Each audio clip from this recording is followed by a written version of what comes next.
ಆತನು ನಮ್ಮ ಆಶ್ರಯನು, ಆತನು ನಮ್ಮ ಆಧಾರನು. ದಿಕ್ಕಿಲ್ಲದವರನ್ನು ಕರೆದು ಆತನು ಪ್ರೀತಿಸಿ ಅವರಿಗೆ ಆಶ್ರಯವನ್ನು ಕೊಟ್ಟ ದೇವರು. ನಾನು ನೀನು ಆರಾಧಿಸುವ ದೇವರು. ದಿಕ್ಕಿಲ್ಲದೆ ಇರುವವರನ್ನು, ಅನಾಥರಾಗಿರುವವರನ್ನು ಕರೆದು ನಾನಿದ್ದೇನೆ ನಿನ್ನ ಜೊತೆಯಲ್ಲಿ ನಮ್ಮನ್ನು ಆಧರಿಸುವ ದೇವರು. ಆಶ್ರಯನನ್ನು ನೋಡುತ್ತಾ ಆಧಾರನಾಗಿರುವ ದೇವರು ನೋಡುತ್ತಾ ಹೇಳುವ ನಿನ್ನ ಆಶ್ರಯನು, ನಿನ್ನ ಆಧಾರನು.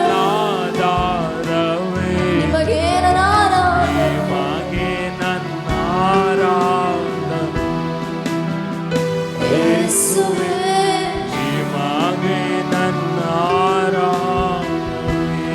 ಇಲ್ಲಿರುವ ಯಾರಾದರೂ ದಿಕ್ಕಿಲ್ಲದವರಾಗಿ ಅನಾಥರಾಗಿರುವುದಾದರೆ ನಿಮ್ಮನ್ನು ನಾನು ನೋಡಿ ಹೇಳುವುದಕ್ಕೆ ಇಷ್ಟಪಡುತ್ತೇನೆ. ನಿಮ್ಮನ್ನು ನನ್ನನ್ನು ಕರೆದ ದೇವರು ನಿಮ್ಮನ್ನು ಅನಾಥರಾಗಿ ಬಿಡುವುದಕ್ಕಲ್ಲ.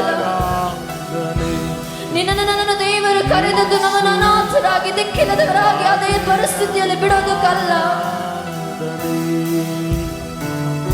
ನಮ್ಮನ್ನು ಬಿದ್ದ ಸ್ಥಳದಲ್ಲಿಯೇ ಬಂದು ಮೇಲೆತ್ತಿ ನಿಲ್ಲಿಸುವುದಕ್ಕೆ, ನಮಗೊಂದು ಆಧಾರವನ್ನು ಕೊಡುವುದಕ್ಕೆ, ನಮಗೊಂದು ಆಶ್ರಯವನ್ನು ಕೊಡುವುದಕ್ಕೆ.